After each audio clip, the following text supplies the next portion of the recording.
要是提到沙特，咱们第一印象，哎呦，这个国家太富有啊，都是富甲天下了。可是现在就这么非常富有的沙特，居然呢要拿中国的贷款，那这是怎么回事呢？其实这是双方关系深化的一个具体的操作。那客观上呢，对美元霸权会形成实质性的冲击。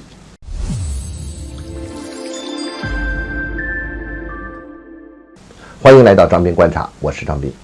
沙特呢和咱们的进出口银行谈好了，说这个要获得首批我们进出口银行发放的人民币贷款，就是沙特要向我们贷人民币了。这件事说起来挺有意思的哈。我们来看几点了哈。你看这个沙特呀，它其实呢和我们的关系这一步一步的密切，咱就不说了。沙特未来啊，它有一个大的那么一个计划，叫做这个2030愿景计划。沙特它要实现这个，就一定要和我们中国进行更紧密的这个合作。它准备大量购买中国的产品和技术，以及要由我们给它做基础设施的这个建设。所以它手里边就要人民币呀，办起来它就好办事儿。而且呢，它还要寻求金融方面和资产方面的安全啊。我们来看啊，这第一，你就是刚才我提到这个沙特2030这个愿景计划，这里边包含内容太多了。你比如说，包含这个氢能源，包含这个光能，包含这个通讯，包括这个各种基建，还包括这个安全方面的，包括这个武器的采购。那你可想而知，咱们刚才提到这几项，那都是大量需要钱的呢。用什么最合适呢？还是用人民币最合适。我们能看出第二点了，用人民币啊，它用起来比较便捷，这两国直接就用这个钱来进行交换了，因为它最终是要向中国买这些东西，买这些服务嘛。另外一个，它关键是安全。用了人民币之后呢，还要在支付系统上摆脱美国现在所控制这个支付系统，就能保证了这个整个这个金融方面的和它这个投资方面的这些安全了啊。这一点来说，沙特是非常的看重的啊。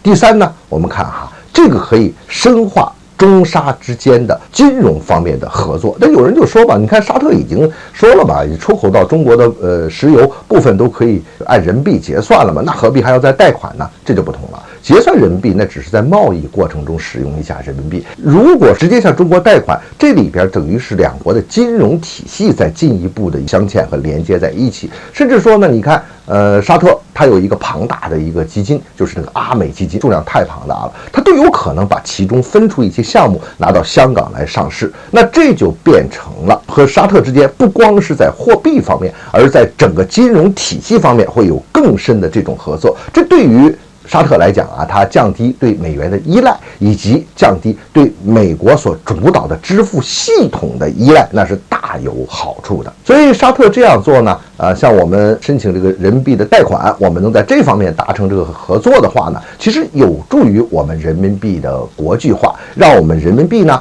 逐渐增加这个交易货币的这个在世界贸易中的这个占比啊，这是一方面。然后呢，从这个呢进一步呢，能够更多的走向这个储备货币的这个领域。那么最终呢，人民币也能发展成为一个有效的投资货币啊。所以从这个意义上来说，它向我们拿这笔贷款，那比人民币结算那个石油交易那来的这个意义更加重大。